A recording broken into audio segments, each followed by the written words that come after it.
Alors comment s'assurer du bon étalonnage des machines plomb?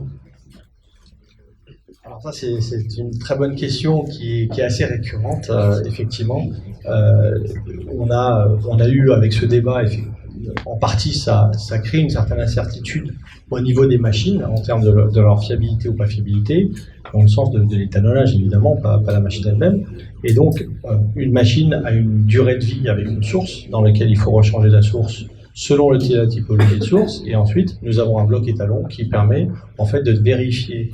C'est plus une vérification qu'un étalonnage ou une calibration, hein, qui permet de vérifier avant, pendant et après le diagnostic qu'il n'y a pas de dérive vis-à-vis de la mesure de la machine elle-même. Et donc en fait, ça c'est ce qui est préconisé, je pense, par nous évidemment, mais en tous les cas en termes de bonnes pratiques, c'est évidemment, on arrive sur le chantier, avant de faire le diagnostic, on va évidemment faire des mesures sur un bloc étalon pour vérifier que la machine donne bien des bons résultats, sur des étalons, des mesures sur lesquelles on connaît le résultat qu'il faut s'attendre. Si le diagnostic dure moins d'un certain temps ou d'un certain nombre de mesures, on va pouvoir en fait faire des mesures en fin de diagnostic pour vérifier qu'il n'y a pas eu de dérive pendant l'utilisation. Si c'est un diagnostic qui va durer un certain nombre d'heures, par exemple, on va vérifier régulièrement. Mais il faut savoir que les machines ont elles-mêmes une technologie pour pouvoir s'auto-étalonner régulièrement pendant son utilisation, évidemment. Donc l'étalonnage, il est automatique, quelque part.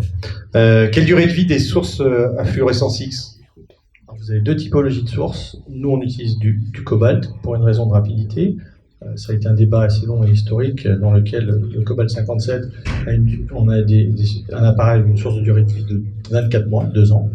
Vous avez aussi des appareils qui utilisent du cadmium, qui ont un peu moins d'énergie, qui prennent un peu plus de temps en termes de mesure, mais qui ont une durée de vie légèrement supérieure, qui est 36 mois. Donc ça, c'est une question un petit peu de goût et de couleur, mais en tous les cas, on considère qu'il est important, parce qu'on passe beaucoup de temps sur le terrain, d'avoir un appareil avec une source qui permet d'aller vite, et qui, bien sûr, doit être changé pour que l'appareil reste fiable. En termes de prestations, est-ce que vous voyez des nouvelles prestations autour du plomb, finalement des besoins naissants de la part de vos clients? Alors, on en parle un petit peu, on espère que ça sera dans les développements à venir.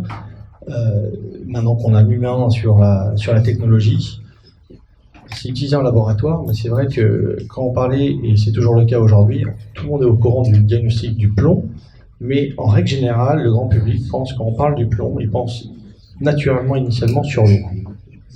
Et donc, il y a pas mal de nos clients et d'autres personnes qui sont intéressées de voir s'il n'y a pas des technologies pour pouvoir appliquer les analyseurs ou en tous les cas un dérivé de cette technologie-là pour pouvoir faire des analyses, des mesures de l'eau ou d'autres supports et non pas juste les peintures.